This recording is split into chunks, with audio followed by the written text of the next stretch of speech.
Hello guys, welcome to another episode of Clues, Cues and Reviews. With the little one finally asleep. Unfortunately she's not well, so I've got to keep an eye on her, so I'm going to go back in a second and do that.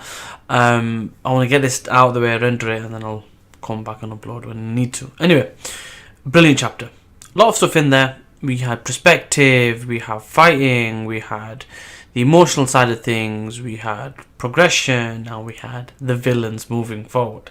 So much to discuss, more than 5 points, I'll be honest. So I'm just going to get it down to an overall summary and review and hope you enjoy it, basically. So, brilliant chapter top to bottom, there are a lot of different segments that happen. But rather than going to order, I'm going to just look at certain key themes and kind of break them down. So the first thing I want to talk about is perspective. There's a few different perspectives we have from here. So number one, it starts off with Shuto. So Shuto, his perspective is given. So he isn't participating because he hasn't got a provisional license. Same as Bakugo. This is actually a cool way for the story to move forward, because it gives Izuku a difference in experience, because he gets to physically feel the fight with a certain person. Looking on is no different than watching it on TV, really. Only difference is you get to hear the noises and whatnot.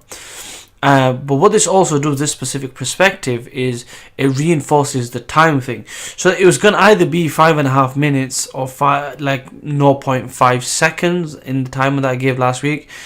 The fact that he mentioned instant would indicate it was the nearly half a second or so.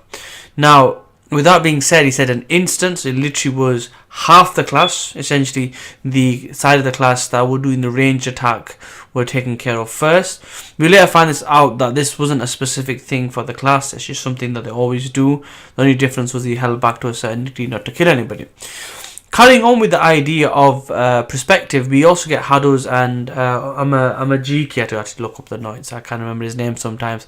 Their point of view, and Hado's like, oh well, his form has become so strong, and Amajiki's like, no, he's always been strong. He just never had a issue being strong. It's always about control. So them key elements are important, because what Amajiki's talking about is his overall strength, whereas what Hado's talking about is his quirk strength. So basically, he's always been strong in one way or another. Now he's probably strong at both. So that's a quite key element of perspective.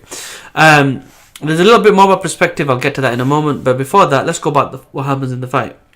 So with the long range people down and out, it's now time to focus on the close range one.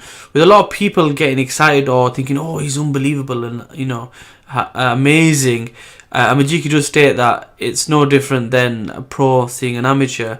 We don't really see the effort that's got into it. So basically, people automatically assume he's got a strong quirk, when in reality, the point is he's put a lot of effort behind it, and that's later confirmed as well down the line after the battle. Anyway, so Izuku's trying to analyze the situation, and a common understanding when it comes to people that are a phasing type, so they can phase through things or teleport, is they've got to be in a moment of solidness to be able to attack.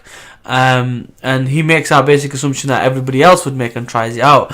Trouble is, Izuku's counter has the counter, so he's countered that because he's trained himself to be ready in that situation, and he gets a body shot by Midio, who takes out the rest of the classroom. So basically, job's good and everyone's taken out. And then he goes on to explain. And this is where the feeling side of it comes, because it's important to idolize and think, oh yeah, that guy's got an amazing quirk. But it's also better to understand how it works and what these people have to go through. This kind of shows you the realism aspect of it. It humanizes the person and the power a little bit, and it makes it a bit more realistic. So he explains that there's certain things that he has to do to get things in place. So he has to get a phase mode to get through a wall, phase to land, and carry on. He has to make these intricate moves on an instant, so it requires a lot of practice and skill to kind of go through that. One thing he continues to say is not about his jewels. He wants to protect his jewels, so that's like going to be his catchphrase, I believe. So I found that quite funny and interesting at the same time. He then explains about his teleportation. His teleportation is actually a glitch. So effectively, when he messes up phasing, his body, he can feel his body, but he can't do much else with it. And the ground and mass, for some reason, can't warp around him.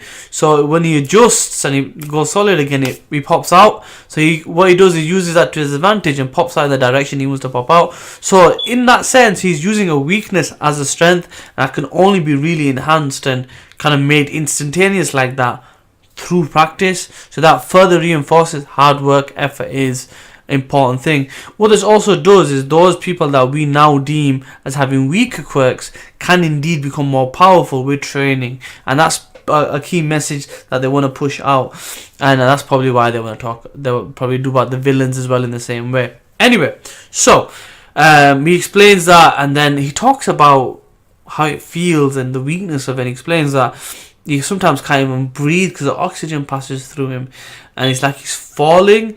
So a person has had to deal with that on a daily basis since his quirk is manifested, has a big emotional kind of baggage with it. Now he also explains that the whole experience of being an intern is like a sidekick, and the experience is valuable. You are treated like a person that needs to do a job rather than a guest.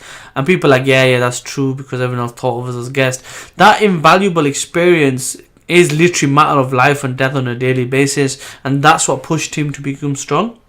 So he does that in a really motivating way as well, which means like everyone wants to become an intern. So there's two things that really happen after that in terms of internship. Izuku speaks to All Might's former teacher, and he goes, I ain't got time for nobody like you. You need to go speak to All Might's former sidekick, right? And then we've got Mirio basically saying, oh, that guy was interesting, he analysed my move, I'm sure he'd enjoy, sir. Now I don't know if All Might sidekick is Mirio. People think he's going to be Endeavor's sidekick, but would it not be funny if he sees All Might sidekick and he wants to talk to him about sir, and actually the same person, sir is All Might.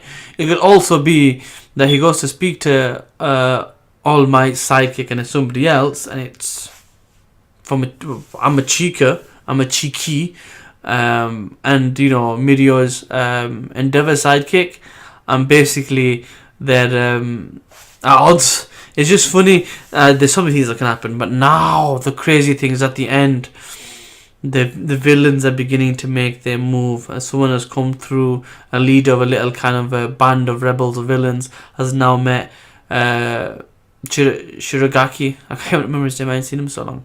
Face Man! Yeah, the guy who's ultimate villain now, other than All for One.